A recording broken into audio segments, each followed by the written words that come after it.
Welcome back and welcome to the next in our series on Introduction to the Financial Services Industry. This presentation, we're going to talk a little bit about order routing. I'm a little bit nervous about talking about order routing because it is a big, complicated topic, and it's a blend of art and science, and it's a key piece to any brokerage firm. But just my real quick disclaimer again, these videos are meant for a intro person, a novice, and not for experts looking for a deep dive. If you're looking for a deep dive, look for other sources. Everything you're going to see here is just stuff that's available on Investopedia or other commonly available sources. And we're not going to talk about any trading strategies or any financial recommendations. So every brokerage firm, one of the first things they're going to do when they get an order, they have to figure out how to route the order, how best to route the order. And remember that we talked about earlier that brokers have a responsibility, a regulatory responsibility to get the best price for their client. So if somebody orders 1,000 shares of stock, I can't send that order to my friend over at another firm who's going to give me a good deal. My buddy's going to give me a good deal, but it's not the best price for the client. The broker is responsible for filling that order in a timely manner, as fast as possible, with the best price possible to support the interest of the end client. Now, we sometimes when we draw these examples, we draw the picture to explain concepts. We draw a picture where an order comes in and it goes out to the exchange. And I think everybody understands that's not really how it works, because it's much more complicated than that. And not all orders go to the exchange. Now, so when orders come in, let's say an order comes in for 10,000 shares. A broker has to look at what's happening in the market now, and they might send some of that order. Let's say that 10,000 shares of Apple.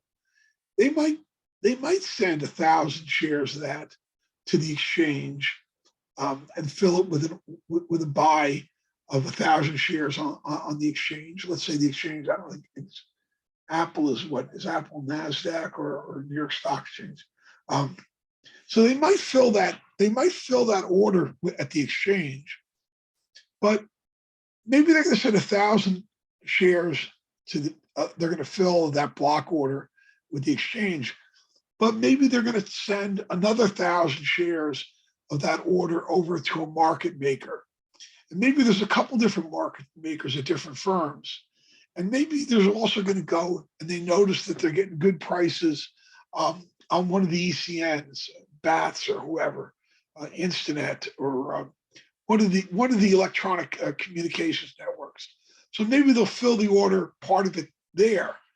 Also, maybe internally, the firm itself has a position in that security and wants to fill part of the order out of their own inventory. So the example would be a client is asking for 10,000 shares of Apple. We might actually fill that order by routing bits and pieces of it to different destinations to fill it in different pieces in different places. It doesn't necessarily have to be one big block. You get an order for 10,000 and you fill it off the exchange. You could do a lot of different things with it. One thing you could do is you could do a crossing trade. When let's say maybe the broker has a client that wants to buy 1,000 shares, and the broker has another client that wants to sell 1,000 shares. Well, the broker themselves internally can do that as a crossing trade within their firm, never leaving the firm, never going to the exchange or going outside the firm.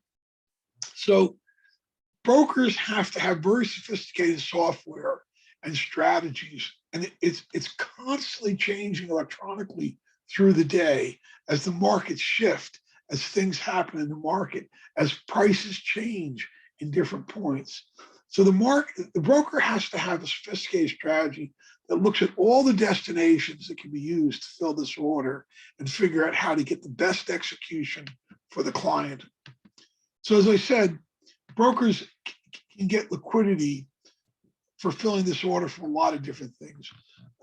One example I gave is maybe the broker has it in their own inventory and wants to sell it out of their own inventory. Or maybe the market wants to get a fill from one of the market makers. There could be several market makers they pull from.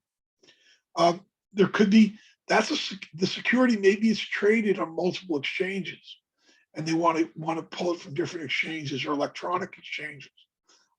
ECNs I gave as an example. Maybe you want to fill part of the order from an ECN, electronic communications network, like Instinet, like Archipelago.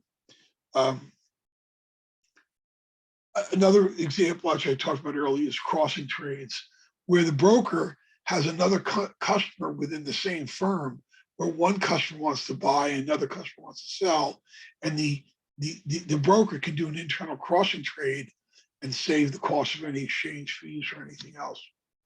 So there's a lot of different ways a broker can fill the order, and it's very complicated, and it's constantly in flux. Now, the broker, as I said, is obligated to get the best price at the fastest execution, but there may not be as many shares offered for sale at the different points, right? So the other side of this we want to talk about is we often talk about orders to buy. We should also talk about orders to sell. Now, one of the things that happens is if a customer gives you a very large order, whether it's a buy order or it's a sell order, let's say I want to sell 50,000 shares of Apple. Well, what's going to happen if I go tell the market, hey, I've got 50,000 shares of Apple for sale, and here's what I want as a price.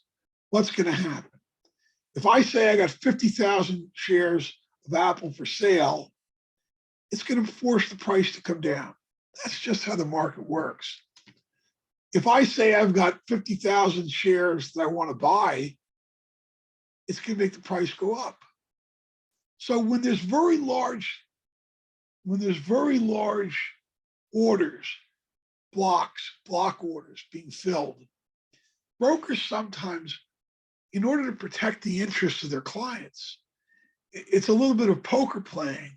They don't necessarily show the world how many shares they really have to sell. So let's say I have 50,000 shares of IBM that I want to sell. I may only show 5,000 of them for sale on an ECN, and I might only offer another 5,000 to a market maker or some other client. And the reason for that is because I want to get the best price. So if I take a very large block of trades of shares, either to sell or to buy, I'm going to influence the market. If somebody has 100,000 shares of IBM for sale and they want to sell it, it's going to make the price go down. That's just the way the market works. If they want to buy 100,000 shares, through natural market forces, it'll force the price to go up. So that's why brokers who are representing the clients, remember that the market, the street, doesn't see who the end client is or how many shares they are really looking to move. It only sees the broker. And that's the power of having the broker as the middleman. The broker as the middleman provides that anonymity and provides that cloud, that curtain that lets you handle the transaction to get the best possible price. So order routing, whether it's a sale or purchase, very, very key part of the business, very sophisticated. There's a lot of books out there on it. It's one of the most important things a client can do. And you want to make sure it's probably one of the most protected things that brokers have. There's a lot of secrecy that order rooms have to have about what do they have when they're doing it, because otherwise they want to prevent somebody from front running the transactions. So that's order routing. Again, thank you for your time, and I'm Paul Judge. If you have a question, there's my email. Please feel free to contact me. Thank you, and I'll see you for the next video.